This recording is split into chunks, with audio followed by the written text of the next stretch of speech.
So, feeling quite frustrated again, I decided that the only way to drag these people who were so reluctant to change the paradigm that there could only be life on Earth was to construct another experiment. And I did that by doing what science is supposed to do, seizing on a positive result and expanding its beachhead to gain new knowledge.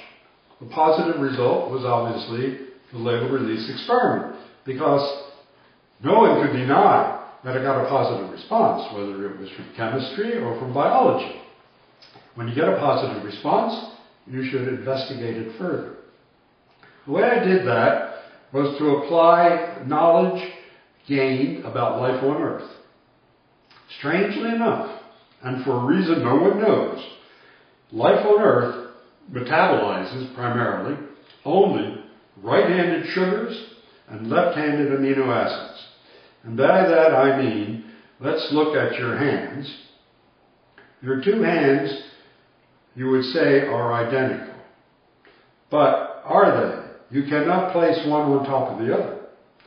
They're identical mirror images of each other. They're made of the same stuff, but they are different. Life metabolism works on enzymes. Enzymes use templates which very carefully select the compounds they work with by making them physically fit into the niches and grooves of the enzyme.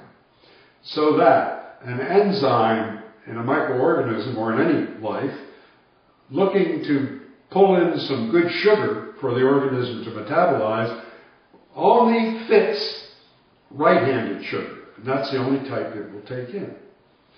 So it occurred to me that maybe what we can do now is something a little different than in the first Viking experiment, which experiments incorporated both left-handed and right-handed sugars and amino acids to be sure not to miss a different kind of life on Mars. We at that time had hoped we could send two instruments, one with left-handed and one with right-handed compounds, but NASA said no way we could use all that instrumentation. So what we did was combine the left-handed and right-handed compounds so we wouldn't miss an alien kind of life. But now I was saying, let's separate them. Let's send tiny dart-type experiments to land on the surface of Mars, ejected from a spacecraft that landed, to look for reactions with left-handed amino acids and right-handed amino acids separately, left-handed carbohydrates or sugars, right-handed sugars separately. And if we got separate reactions from, say, a left-handed amino acid that got a positive response, but a right-handed amino acid that did not, everybody I talked to said they would pretty much agree that that was proof that the first reaction had come from living microorganisms. The most exciting thing, of course, would be if, unlike Earth, the life on Mars reacted, metabolized, only right-handed amino acids and left-handed sugars.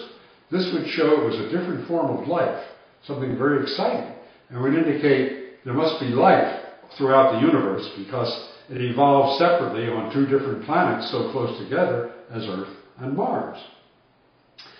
Well, since proposing that experiment, it did occur to me there was a loophole in it. Suppose the two results from the left-handed and right-handed experiments were the same. There might be an alien life that used both forms of the compound. So what I've done, as you can see in this picture, has been to construct the experiment instrument a little differently, so that now, in addition to looking for different responses from left-handed and right-handed molecules, in the event that it got a response or did not get a response either way, we would test with a heat control, like the original control on the Viking LR experiment.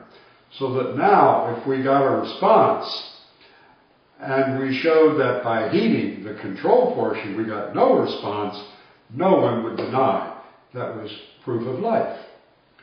I have proposed that experiment. It has not yet been funded.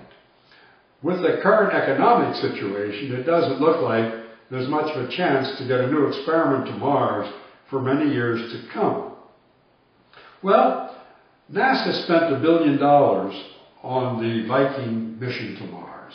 And it's my belief that if we really know that it detected life, we should not wait for another 10 years or more to verify that result. If the results we have do indeed prove the existence of life, that would change NASA's plans for future missions, for looking for life, certainly, and for sending men to Mars. Are you going to send men to Mars if it's contaminated with really unknown microorganisms? And of course, are you going to bring samples back from Mars, as is currently planned, take the chance that something in those samples might be very bad for our vegetation or animals or humans? So, knowing the truth is very, very important. I have now proposed that what we do is convene a panel of independent scientists knowledgeable in astrobiology. And let me, and some people who now agree with me, there are some 20 of us, present our point of view and the data. And then let those people who are knowledgeable and who can argue against life on Mars present their data, and have the panel deliberate and finally see whether there is enough strength in data to conclude either there is life on Mars or there is not life on Mars, and announce that result. And I think that is a very important thing that we should do. Furthermore, I believe it's the obligation of scientists, as I've stated, that once they have reached a conclusion, they must announce it, even if it's something that makes them uncomfortable. Secondly, other scientists are obligated not to say, well, the consensus is against it, but to state the specifics against it, or to examine it and decide that, yes, this is true. That's what I believe will happen if we do that, and I think it will have a major impact on the future of science. Thank you.